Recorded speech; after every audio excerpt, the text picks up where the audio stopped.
वीर निम्मी हाँ आज काय बनवू? Mango ice cream strawberry ice cream. Okay. तर आज दोघांची डिमांड होती. एकाला खायचं होतं स्ट्रॉबेरी आईस्क्रीम आणि एकाला खायचं मँगो आईस्क्रीम. तर विचार केला एकाच बॅटरमधून दोन्ही आईस्क्रीम तयार करावं. मग त्यासाठी मी घेतलेले आहे मखाने 1 वाटी, अर्धा वाटी बदाम आणि अर्धा वाटी काजू घेतलेले आहे आणि 2 कप मी वॉर्म मिल्क घेतलेला आहे. त्यामध्ये आपल्याला हे भिजत घालायचं आहे आणि ठेवायचं आहे. तर आईस्क्रीम म्हटलं की निम्मीला बिलकुल राहवत नाही, तर ती मध्ये मध्ये करत असते. जेव्हा आईस्क्रीम बनवत असते तर तिला करायचं असते. तर त्यासाठी इथे घेतलेलं आहे अर्धा तास मी भिजत घातलेलं आहे. त्यानंतर आपल्याला ग्राइंड करून घ्यायचं आहे. तर मी इथे पनीर घेतलं होतं, 50 ग्राम पनीर होतं. तर मी थोडं अर्धा इथे ॲड करून घेतलेलं आहे आधी.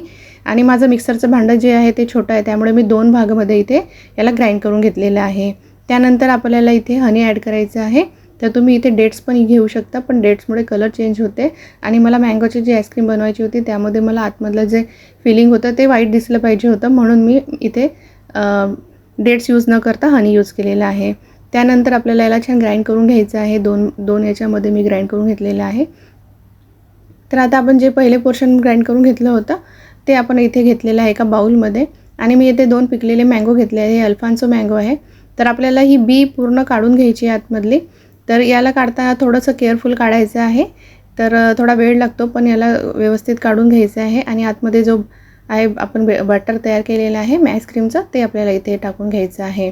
त्यानंतर आपल्याला त्याच मँगोच्या कवरनी कवर करून घ्यायचं आहे आणि फॉईल पेपर लावून याला रबर लावून मी इथे पॅक करून घेतलं होतं. तर अशा प्रकारे मी दोन्ही आईस्क्रीम तयार करून घेतली होती. त्यानंतर आपल्याला आता याला फ्रीजमध्ये ठेवायचं आहे.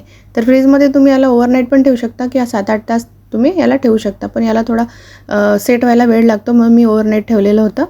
त्यानंतर मी इथे ठेवलं होतं. नेहमी पूर्ण वेळ माझ्यासोबत होती. तर आता जे दुसरं बॅटर होतं जे आपण नेक्स्ट ग्राइंड केलं होतं त्याच बॅटरमध्ये मी थोडं उरलं होतं, तर त्याच बॅटरमध्ये मी हे पण ॲड करून घेतलेलं आहे. आणि यामध्ये मी स्ट्रॉबेरी क्रश ॲड करणार आहे. तर आज मी स्ट्रॉबेरी क्रशचीच आईस्क्रीम बनवणार होती, कारण निम्मीला पाहिजे होती आणि माझ्याकडे तेवढे स्ट्रॉबेरी अवेलेबल नव्हती.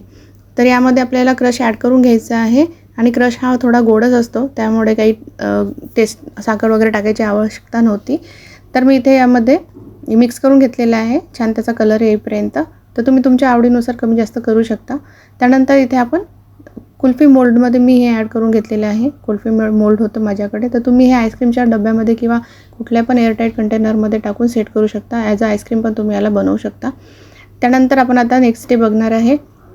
तर नेक्स्ट डेला याला वरून पिलरने मी काढायला गेली होती, पण इथे इझिली हातानेच निघालेलं आहे हे सगळं वरचं कवर.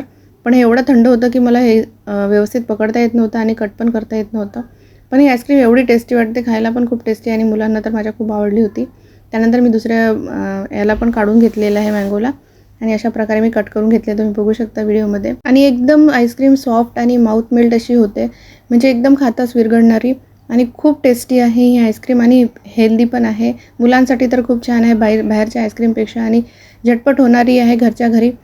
त्यामुळे तुम्ही नक्की ट्राय करू शकता आणि तुम्ही यामध्ये कुठले पण फ्लेवर्स ॲड करू शकता जे तुम्हाला पाहिजे ते. एकाच बॅटरमध्ये तुम्ही फक्त ड्रायफ्रूट्स भिजत घाला आणि त्यामध्ये तुम्हाला पाहिजे तो फ्लेवर तुम्ही ॲड करू शकता फ्रूटचा, आणि अशा प्रकारचे आईस्क्रीम्स बनवू शकता. तर माझ्या दोन्ही मुलांना खूप आवडली होती आईस्क्रीम आणि माझ्या दोन्ही मुलांनी खूप एन्जॉय केला.